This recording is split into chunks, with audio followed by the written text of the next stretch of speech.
नमस्कार, आप देख रहे हैं वीके न्यूज। आपके साथ मैं हूं अमित तिवारी। बिहार में चुनावी घमासान बढ़ रहा है, लेकिन एक चीज और बढ़ रही है, वो है महागठबंधन के बीच दरार। ये दरार क्यों बढ़ रही है?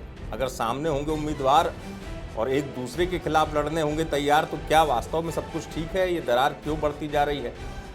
नामांकन का दूसरा चरण का जो प्रक्रिया थी वो भी समाप्त हो गई। नामांकन की दूसरे चरण की आखिरी तारीख निकल गई, लेकिन बात जो निकली है सियासी गलियारे में वो ये है कि महागठबंधन के बीच इस तरीके के हालात क्यों बने हैं। और अब जब तस्वीर साफ हो रही है तो सीटों के नाम समेत, उम्मीदवारों के नाम समेत पहले ये समझाने की कोशिश करूंगा आपको कि कहां किस तरीके से उम्मीदवार एक दूसरे के आमने सामने आ गए। और ये आंकड़ा एक दो सीटों पर नहीं है, बहुत सारी सीटों पर है। उन सीटों पर क्या होगा अगर दोनों ही महागठबंधन के सहयोगी कहें, मित्र कहें, अगर ये आमने सामने हैं तो इसको हम समझने की कोशिश पहले सीटों के जरिए करते हैं। और वो आंकड़ा आपको मैं दिखा देता हूं सीट के नाम के साथ और उम्मीदवारों के नाम के साथ कि कहां कौन किसके आमने सामने खड़ा है। तो वो पहले आप देख लीजिए।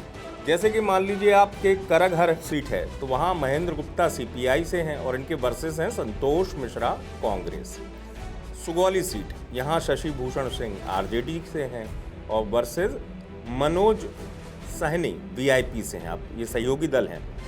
बिहार शरीफ में शिव प्रकाश यादव सीपीआई से हैं और मुकाबला आमिर खान कांग्रेस से है। राजा पाकर सीट जो है यहाँ मोहित पासवान लड़ रहे हैं, सीपीआई से हैं और मुकाबला है प्रतिमा दास कांग्रेस। मुकाबला इसलिए शब्द में कह रहा हूँ क्योंकि देखिए आमने सामने वही लोग हैं जो गठबंधन के सहयोगी दल हैं।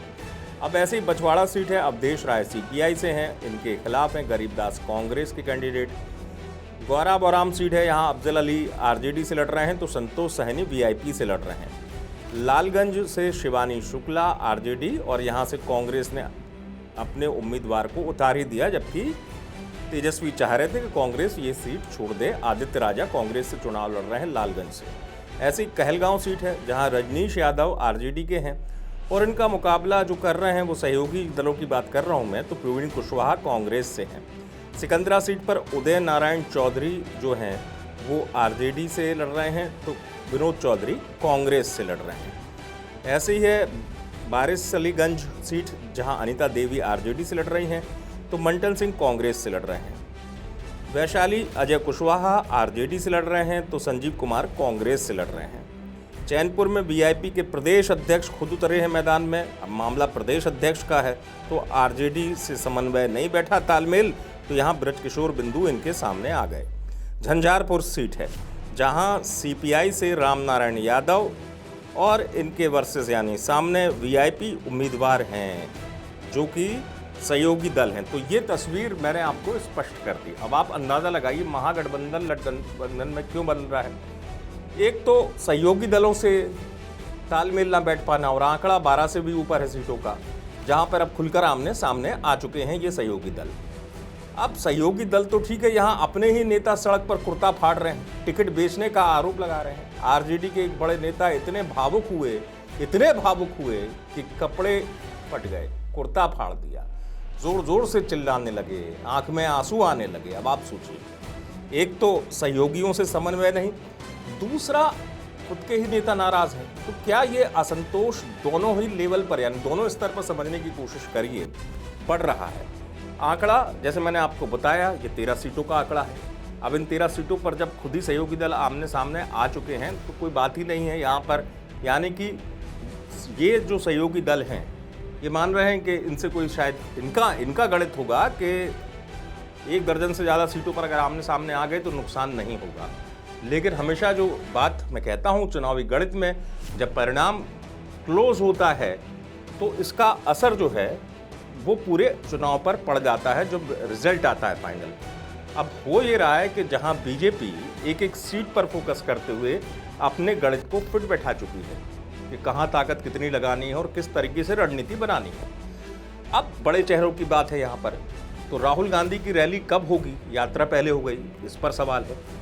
उम्मीदवार भी असमंजस में है कि उनके नेता कब आएंगे। तेजस्वी से क्या वास्तव में उनका कोऑर्डिनेशन ठीक बैठ रहा है या तेजस्वी किसी चीज़ को लेकर सहमत हैं?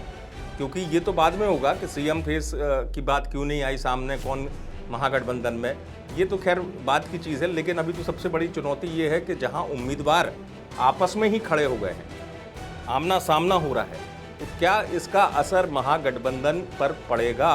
और महागठबंधन पर पड़ेगा तो आप ये मानिए कि इसका फायदा एनडीए को मिल सकता है, जैसा कि कई लोग जानकार बिहार के बताते हैं कि पहली बात तो महागठबंधन का ये मैसेज जो जाएगा वो चाहे जनता के बीच में हो या कार्यकर्ताओं के बीच में, क्या सहमति नहीं बन सकती थी? जब चुनौती इस बात की है कि चुनाव जीतना है, बीजेपी को हराना है, और उस चुनौती के बीच में ये मैसेज चला जाए कि बिखराव सा नज़र आने लगा।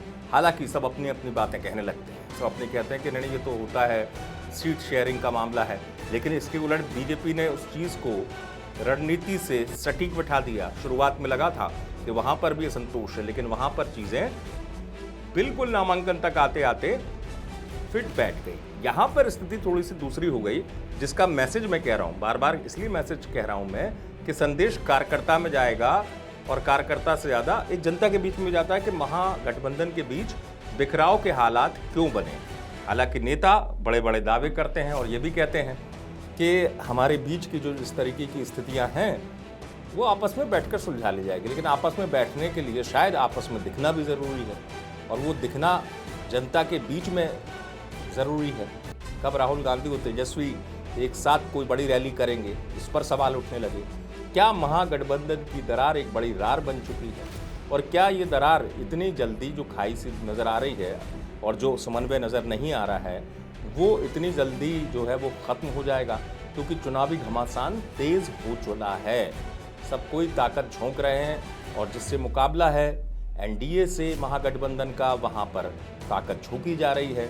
यहाँ पर इस तरीके की स्थिति जो निकल कर सामने आ रही है कि नामांकन देखिए पहले चरण का हुआ, तब से आते आते दूसरे चरण के नामांकन की भी आखिरी तारीख निकल गई, लेकिन सहमति नहीं बन पाई। इसी सहमति न बनने को लेकर जो महागठबंधन का कुनबा है, क्या उसमें सब कुछ ठीक है, ऑल इज वेल है, या फिर इस तरीके की स्थितियां हैं कि ये मान लिया गया है कि जो मैं बार बार कह रहा हूं कि चलिए अब इतना तो लड़ाई में सीटें होनी ही थी, लेकिन वहीं पे ये सवाल भी आएगा, क्या रणनीतिक तौर पर इसे एक बड़ी चूक भी माना जा सकता है? बड़ी चूक मैं इसलिए कह रहा हूं क्योंकि जब मुकाबला चुनौती भरा होता है तब एक एक सीट पर पूरा फोकस किया जाता है, लेकिन यहाँ फोकस थोड़ा सा बिखरा, और थोड़ा सा क्या बिखरा, वो लगभग 13 सीटों पर, माफ़ कीजिए, पहुँच गया, और 13 सीटों पर अब आमने सामने के हालात हैं। इतना ही नहीं, अब आप इसके उस परिस्थिति को भी समझिए कि जो मैं कह रहा हूँ कि जो मैसेज है वो जनता के बीच में साफ तौर पर जाएगा, क्या महागठबंधन में सब कुछ ठीक ठाक है, या इस तरीके की जो स्थितियाँ बनी हुई हैं इससे कार्यकर्ता भी उतना जोश से काम कर पाएगा?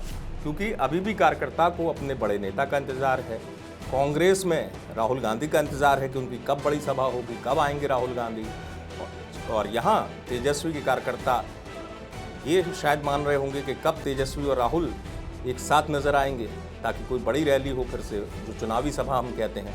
लेकिन इन तमाम स्थितियों के बीच में जो परिदृश्य बना, उसके बाद एक स्थिति ज़रूर हो गई कि क्या रणनीतिक तौर पर कुछ कमी रह गई, या महागठबंधन की तैयारी जो है उसमें कुछ कमी रह गई। क्योंकि महागठबंधन की तैयारी में अगर सब कुछ पहले से सोच लिया गया होता, या नॉमिनेशन से पहले नामांकन के चरण के बाद दूसरे नामांकन के चरण के आने से पहले यदि सब कुछ व्यवस्थित कर लिया गया होता, तो शायद इस तरीके के हालात नहीं होते।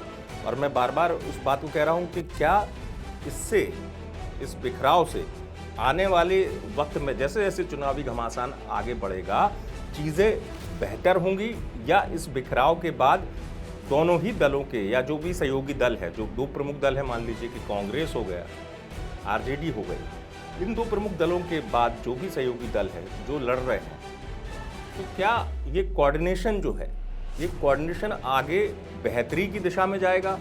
और क्या बीजेपी की रणनीति जो रही है कि बीजेपी ने जिस तरीके से अपने सहयोगी दलों को बिल्कुल सटीक सांचे में बिठाया, और उसी के विपरीत महागठबंधन में इस तरीके के हालात बन गए, ये अपने आप में एक चुनौतीपूर्ण बात होगी। क्योंकि वास्तव में जब फ्रेंडली फाइट हो जाए, इस तरीके के हालात हो जाए, तो समझना पड़ता है कि भाई किस तरीके से जो है गठबंधन जो है वो आगे बढ़ रहा है, क्योंकि अभी तो नामांकन की तारीख खत्म हुई है। अब जब जैसे जैसे चुनावी शोर जोर पकड़ेगा, तो चुनावी शोर जब आगे बढ़ेगा तो उस बीच में सबसे ज़्यादा देखने वाली बात यही होगी कि अब जहाँ जहाँ चुनाव लड़ रहे हैं, जाहिर सी बात है वहाँ कांग्रेस के बड़े नेता आएंगे सामने।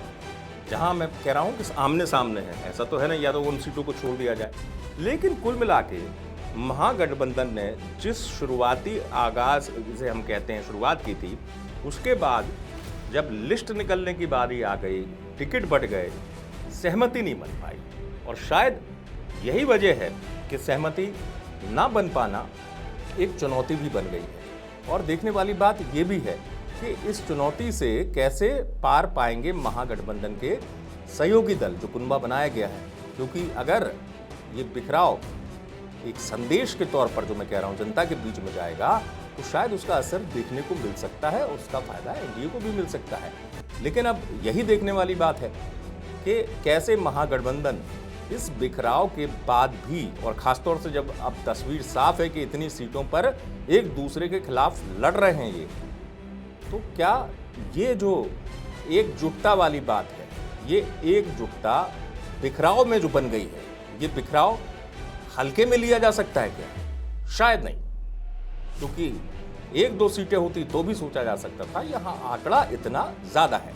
अब यही देखने वाली बात होगी कि महागठबंधन के इस बिखराव के बाद किन चुनौतियों का और सामना करना पड़ेगा, क्योंकि तस्वीर जो है महागठबंधन की कुछ और बयां करेगी और यही चुनावी घमासान में देखने को मिलेगा। आप देखते रहे वीके न्यूज़ और ज़रूर अपनी प्रतिक्रिया दें।